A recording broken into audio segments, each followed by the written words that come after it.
د مست قلندر د حضرت علي اول نمبر لیکن زبایم د حضرت ابو بکر اول نمبر ده په شجاعت کې هم او په خلافت کې هم فالله جل جلاله قسم حضرت علي د عثمان خلیفہ ده عثمان د عمر خلیفہ ده عمر د ابو بکر خلیفہ ده او ابو بکر د پیغمبر خلیفہ ده د دې وجه ورته خلیفۃ الرسول لقب حاصل ده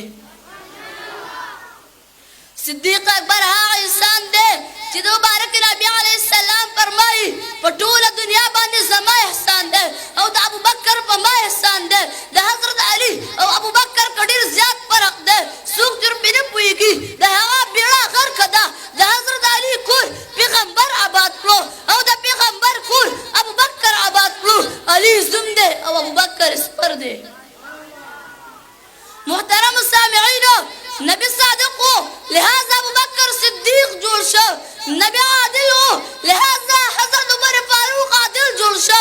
نبی سخی ہو نو عثمان د سخاوت بادشاہ جوړ کړی شو نبی بہادر ہو لیکن حضرت علی خیبر کرار جوړ کړی شو بہادر حضرت خالد هم ہو